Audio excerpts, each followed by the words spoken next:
اس کی مکمل تعلیم بھی موجود تھی کہ یہ ایک ودیعت ہے اور انسان اس عطائے الہی کا بخوب خیال رکھے اور اس پہ عمل کرے، اور یہ مجلس اعضا صرف اور صرف یہ نہ ہو کہ ہم بلایا گیا ہے مجلس میں شرکت کرنی ہے، چہرہ دکھانا ہے، بلکہ اس کو خلوص کے ساتھ عبادت سمجھ کے انسان انجام دے۔ اور اگر اس طریقے سے 2 مہینہ 8 دن آپ اس عبادت کو انجام دیں گے تو یقیناً اس کا اجر اس حد تک ہوگا کہ جس تک انسان کی رسائی نہیں ہے۔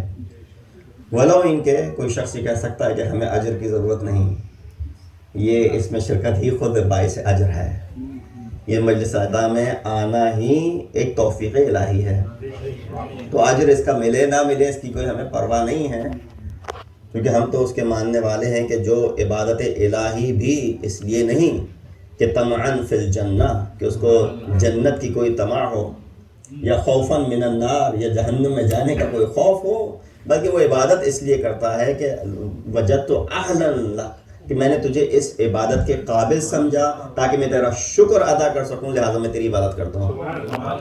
تو ہم اور آپ بھی یہ عبادت اگر انجام دے رہے ہیں تو ہاں یقیناً اس میں کوئی طمع جنت نہیں ہے، نہ ہی خوف جہنم و نار ہے، بلکہ شکر الہی بجا لانے کے لیے ہم یہ مجلس اعضا برپا کرتے ہیں۔ صلوات بھیجیے محمد۔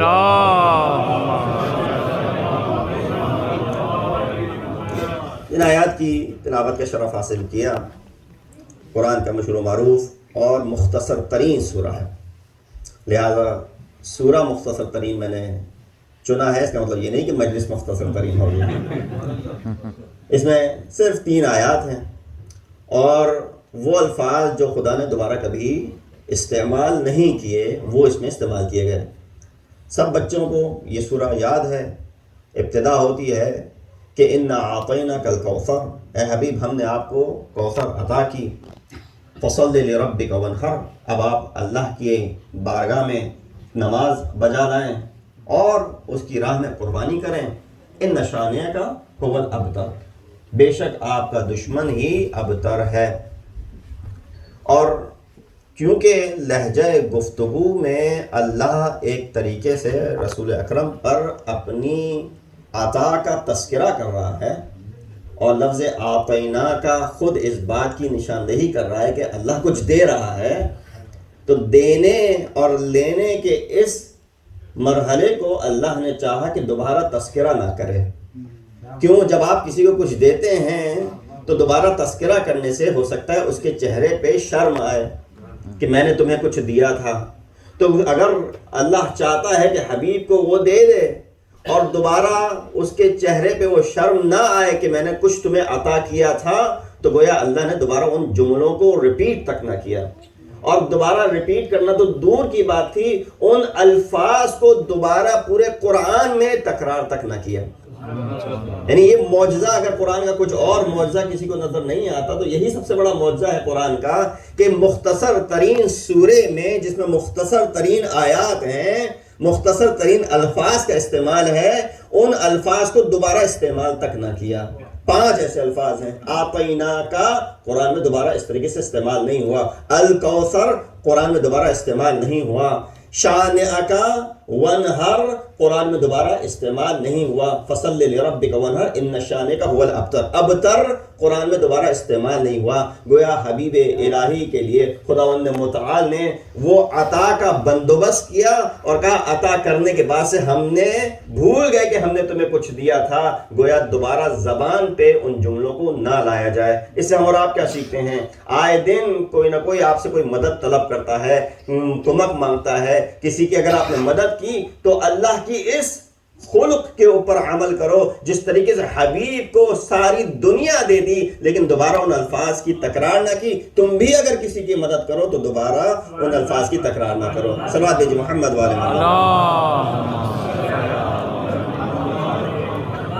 اور قرآن کا دوسرا قانون یہ ہے کہ جب اللہ اپنی عظمت کا تذکرہ کرتا ہے، جب توحید کا تذکرہ کرتا ہے تو سنگولر طریقے سے استعمال کیا جاتا ہے، انا ربی، انا ربکم یا انا ربی و غفور رقم، اس طریقے سے آیات قرآن کی استعمال کی جاتی ہیں. لفظ مفرد آتا ہے، لیکن جہاں اللہ سبحانہ و تعالی اپنی عطا کے ساتھ عظمت کا بھی تذکرہ کرتا ہے وہاں مفرد نہیں بلکہ جمع کا صیغہ استعمال کرتا ہے. لہذا جب اللہ نے چاہا قرآن میں یہ بیان کرنا کہ ہم نے انسان کو پیدا کیا تو مفرد نہیں کہا کہ انا الخالق، میں نے خلق کیا انسان کو، انا، ہم نے انسان کو خلق کیا. جب قرآن میں تذکرہ کیا بارش کے نزول کا تو یہ نہیں کہا کہ میں نے بارش نازل کی، کہا انا، ہم نے بارش نازل کی. یعنی جب بھی کسی چیز کا باعظمت طریقے سے اعلان کرنا ہوتا ہے تو خدا مفرد کا صیغہ نہیں بلکہ جمع کا صیغہ استعمال کرتا ہے. قرآن میں صرف 4 سوریں ہیں کہ جو ابتدا ان کی لفظ انا سے ہوتی ہے. انا یعنی ہم نے. اللہ وحدہ لا شریک ہے، اس کی ذات میں کوئی اور شریک نہیں ہے، لیکن بیان یہ کرنا چاہ رہا ہے. ہم اور آپ بھی کچھ جگہوں سے ایسے بلونگ کرتے ہیں کہ جہاں پہ اکثر لوگ گفتگو کرتے ہیں یہ نہیں کہتے میں آیا ہوں، ہم آئے ہیں. بھائی آپ اکیلے آئے ہیں؟ کون 4-5 لوگ ساتھ آئے ہیں آپ کے؟ نہیں، میں، ہم سے مراد میں مفرد تنہا ہی ہوں. لیکن چونکہ ایک طریقے کی عظمت بیان ہوتی ہے تو لہذا انسان لفظ ہم کا استعمال کرتا ہے، میں نہیں کرتا، اور میں کا استعمال کرنا بھی نہیں چاہیے. میں کے اندر فنا پائی جاتی ہے، ہم کو استعمال کیا جائے اس کے اندر سلیقہ بھی ہے اور اس کے اندر تہذیب بھی پوشیدہ ہے. لہذا اللہ نے 4 قرآن کی سوروں کی ابتدا کی تو لفظ انا سے کی. کوئی 5واں سورہ نہیں ہے کہ جس کی ابتدا لفظ انا سے کی ہو. وہ 4 کیا ہیں؟ جلدی بیان کر دوں چونکہ بانی مجلس کی خواہش تھی کہ آج کی گفتگو میں امام حسن مجتبی علیہ السلام اور امام حسین ابن علی علیہ السلام، ان دونوں کے حوالے سے گفتگو کی جائے. ایک تقابل کہ ایک نے قیام کیا اور ایک نے صلح کی. تو دونوں کے عمل کو اکثر لوگ، ہم اور آپ تو سمجھتے ہیں لیکن شاید کچھ لوگ ان دونوں اعمال کو ایک دوسرے کا متضاد سمجھتے ہوں کہ دیکھو ایک کو جنگ کا شوق تھا تو وہ کربلا چلے گئے، ایک صلح پسند تھے تو انہوں نے جو ہے وہ صلح صفائی سے کام لیا. اس شبے کو ذرا دور کرنا ہے بچوں کے ذہنوں سے. آپ سب تو بخوبی اس سے واقف ہیں. 4 سورے ہیں قرآن کی. پہلا سورہ جہاں پہ اپنی عظمت کے ساتھ عطا کا تذکرہ کیا وہ ہے سورہ فتح. انا فتحنا لک فتحا مبینا، اے حبیب بے شک ہم نے آپ کو فتح مبین عطا کی. اچھا، مفسرین نے اس فتح مبین سے مراد فتح مکہ نہیں لکھی ہے، کچھ نے لکھی ہے لیکن اکثر نے اس سے مراد صلح حدیبیہ رکھی ہے کہ صلح حدیبیہ زیادہ بڑی فتح تھی فتح مکہ سے بھی. البتہ بعض لوگ جب رسول صلح حدیبیہ میں صلح کر رہے تھے تو بعض لوگ شک میں ڈوبے جا رہے تھے کہ مجھے شک تھا اس نبی کی نبوت پہ اور آج یقین ہو گیا. قرآن اس صلح کو کس طریقے سے دیکھ رہا ہے؟ کہا انا فتحنا لک فتحا مبینا. اس سے بڑی کوئی فتح آپ کو حاصل نہیں ہوئی جو آج حاصل ہو رہی ہے، کیونکہ یہ پیش خیمہ تھا آگے چل کے فتحوں کا جو کہ آنے والی تھیں. تو کہا انا فتحنا لک فتحا مبینا. اگر آپ چاہیں تو فتح مکہ کو بھی لے سکتے ہیں کہ وہ بھی یقیناً ایک بڑی فتح تھی جس کے لیے کہا اذا جاء نصر اللہ والفتح ورأیت الناس يدخلون فی دین اللہ افواجا، کہ اتنی بڑی فتح تھی کہ لوگ فوج در فوج دامن اسلام میں داخل ہو رہے تھے. تو یہ ہوئی بڑی فتح. اس کا تذکرہ اللہ نے کس سے کیا؟ مفرد صیغے سے کیا یا جمع سے کیا؟ جمع کے صیغے سے کیا. دوسری مثال اس کی ہے قرآن میں اللہ سبحانہ وتعالی نے جب ایک اولو العزم نبی کا تذکرہ کیا تو مفرد نہیں بولا، کہا انا ارسلنا نوحا، ہم نے نوح کو تمہارے لیے بھیجا ہے. تم پہ رسالت کا منصب دے کر کے نوح کو ہم نے تمہاری طرف بھیجا ہے. حضرت نوح کوئی عام شخص نہیں ہے، 5 اولو العزم میں سے ایک ہیں، ابو البشر ثانی ہیں، اور وہ ہیں کہ جن پہ اللہ نے جب سلام بھیجا وَسَلَامٌ عَلَى نُوحٍ فِي الْعَالَمِينَ کہہ کے اس کو ختم کیا. بقیہ سب پہ صرف سلام بھیجا. لیکن حضرت نوح پہ سلام کے ساتھ ساتھ فی العالمین کا بھی اضافہ کر دیا. پتہ چلا حضرت نوح کوئی عام شخصیت نہیں ہے, بلند و بالا مقام رکھتے ہیں. تو جب ان کو بھیجا اللہ نے تو کیا کہا؟ انا ارسلنا نوحا. تیسری باعظمت چیز جب تذکرہ کیا تو وہ ہے قرآن مجید. جب قرآن مجید کا نزول ہوا تو آپ سب یہ آیت پڑھیں گے انا انزلناہ فی لیلۃ القدر, کہ بے شک ہم نے اس کتاب کو, جو کہ باعظمت کتاب ہے, اللہ مفرد کا صیغہ استعمال نہیں کر رہا ہے, جمع کا صیغہ استعمال کر رہا ہے کہ ہم نے اس کتاب کو, قرآن کو تمہارے لیے نازل کیا. اب وہ فرشتے لائے ہوں, ان کی مدد ساتھ رہی ہو, اللہ کو ضرورت نہیں تھی. اللہ چاہتا تو ڈائریکٹ اس میسج کو بھیج سکتا تھا, لیکن اللہ خود یہ بتانا چاہتا ہے کہ جب میں وسیلے کے ذریعے تم تک پیغام پہنچا رہا ہوں تو تم بغیر وسیلے مجھ تک کیوں آنا چاہتے ہو. تو کہا انا انزلناہ فی لیلۃ القدر, ہم نے اس قرآن کو شب قدر میں تمہارے اوپر نازل کیا. یہ ہو گئی تیسری باعظمت چیز. چوتھی جگہ جہاں لفظ انا کا استعمال کیا وہ وہی آیت ہے جس کو سرنامہ کلام بنایا, کا انا اعطینا کالکوثر. اے حبیب ہم نے, اور باعظمت طریقے سے بیان کیا, ہم نے آپ کو کوثر عطا کی ہے. یہ چار مقامات ہیں, کوئی پانچویں جگہ نہیں ہے کہ جہاں قرآن کا کوئی سورہ لفظ انا سے شروع ہو رہا ہو.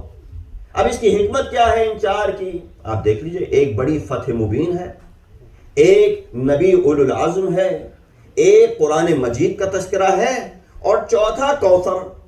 آپ کیا فتح مبین سمجھ میں آ گئی, رسول اولو العزم سمجھ میں آ گیا, قرآن مجید سمجھ میں آ گیا, یہ کوثر سے کیا مراد ہے؟ کہ کوثر سے مراد نہر ہے. کہ یہ تین اتنی باعظمت چیزوں کا تذکرہ اللہ نے جمع کے صیغے سے کیا, اور چوتھی چیز کا تذکرہ باعظمت طریقے سے کیا تو نہر بیان کر دی. کہا نہیں تم کچھ چھپا رہے ہو, نہر کے معنی یہاں بنتے نہیں ہیں. آخری آیت کی اگر تلاوت کر کے سمجھ لیتے اس کے معنی کیا ہیں کہ اے حبیب ہم نے آپ کو نہر عطا کی ہے, آپ نماز پڑھیے, آپ قربانی کیجئے, یقیناً آپ کا دشمن ابتر ہے. کا معنی صحیح نہیں بیٹھیں گے. کہا ہم نے آپ کو فاطمۃ الزہرا عطا کی ہے.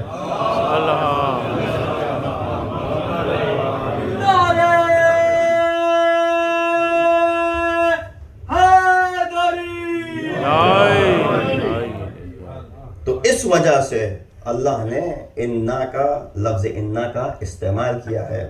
بہرحال یہ چار پوائنٹس بیان کرنے کے بعد سے اسی وجہ سے اللہ نے جب انا اعطیناک الکوثر کہا, یہ کوثر کیا ہے, اس کوثر کے معنی بیان کیے, اور جو رسول اللہ کی ذریت کا تذکرہ آخری آیت میں آ رہا ہے, وہ ذریت کا اعلان اور ذریت کا آغاز ولادت باسعادت امام حسن مجتبی علیہ السلام ہے.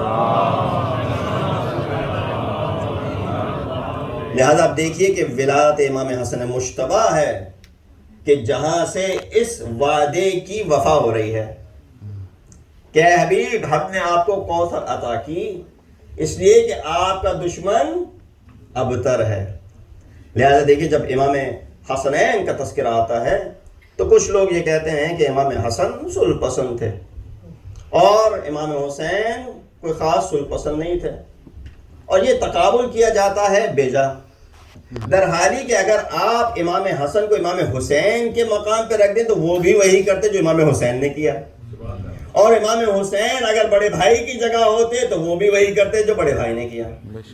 لہذا امام حسن مجتبی کے زمانے کے حالات کو اگر آپ سوچیں گے, پرکھیں گے, تو دو طرح کے حالات دکھیں گے. ایک اندرونی حالات ہیں سیاسی, اور ایک بیرونی حالات ہیں سیاسی. جب معاویہ نے حملے کا تذکرہ کیا, اس سے پہلے کہ وہ حملے کے لیے سوچتا, امام حسن مجتبی نے 12,000 سپاہیوں کو عبید اللہ ابن عباس کے سپہ سالاری میں بھیجا ہے. کہا جاؤ مقابلے کے لیے, اور کہا قیس ابن سعد سے مشورہ لینا اور ان کی حکمت پہ عمل کرنا. ادھر سے معاویہ نے اپنے بندوں کو بھیجا ہے, لیکن اس سے پہلے کہ جنگ کا آغاز کرے معاویہ کیا کرتا ہے, وہ 10 لاکھ درہم بھیجتا ہے قیس کے لیے. قیس چونکہ ایک شریف آدمی تھے, جنگجو تھے, مولا کے سپاہی تھے, انہوں نے فوراً ٹھکرا دیا. اور وہی آفر پھر کس کو دی گئی, عبید اللہ ابن عباس کو دی گئی، اس نے فوراً ایکسیپٹ کر لی، 8,000 جنگجوؤں کو لے کے اپنے ساتھ فرار ہو جاتا ہے، معاویہ کے ساتھ جا کے مل جاتا ہے۔ ادھر جنگ کا یہ عالم تھا کہ رومی پہلے سے منتظر تھے، روم کے لوگ، کہ اگر مسلمانوں میں یہ جنگ چھڑتی ہے تو یہ ہمیں بڑا اچھا موقع ملے گا ان کے اوپر حملہ کرنے کا۔ دوسری چیز جو واقع ہوئی یہاں پہ، یہ 8,000 سپاہی تو چلے گئے، قیس لڑتے رہے مگر کس حد تک لڑتے ہیں۔ دوسری چیز یہ ہوئی کہ معاویہ نے بڑے بڑے حکمرانوں کو جو اس کے زمانے کے تھے ان کو بھیجا امام حسن سے گفتگو کرنے کے لیے۔ وہ آئے، انہوں نے امام سے گفتگو کی، گفتگو کر کے جب اس محفل سے برخاست ہوئے باہر گئے تو باہر جا کے کہا کہ امام حسن نے صلح کر لی ہے، درحالی کہ امام نے صلح نہیں کی تھی۔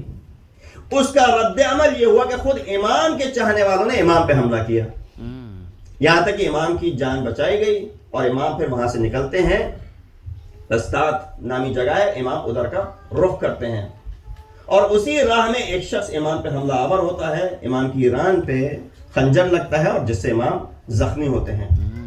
یہ حالات تھے اندرونی جس کی وجہ سے امام جنگ نہیں کر سکتے تھے۔ دوسرے حالات تھے بیرونی کہ رومی منتظر تھے کہ کیسے ہی مسلمانوں میں جنگ چھڑے اور وہ آ کے مسلمانوں کو شکست دیں اور ان کو ہلکا کر سکیں۔ لہذا ان دونوں چیزوں کو مد نظر رکھتے ہوئے امام حسن مجتبیٰ نے جو فیصلہ کیا صلح کا، وہ اس میں مسلمانوں کی جیت تھی، مسلمانوں کی ہار نہیں تھی۔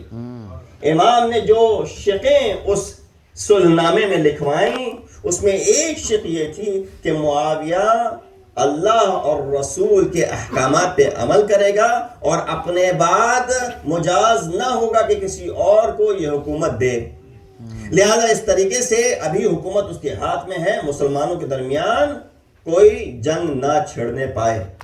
یہ حالات تھے کہ جن کی وجہ سے کہ امام کے خود کے چاہنے والوں نے امام کو چھوڑ دیا، تو امام نے صلح کی، اور صلح امام کے اور اہل بیت کے اور مسلمانوں کے فائدے میں ثابت ہوئی۔ وہ الگ بات ہے کہ ان لوگوں نے اس صلح نامے کی کوئی پاسداری نہیں کی اور وہ جنگ دوسری طرف چلی گئی۔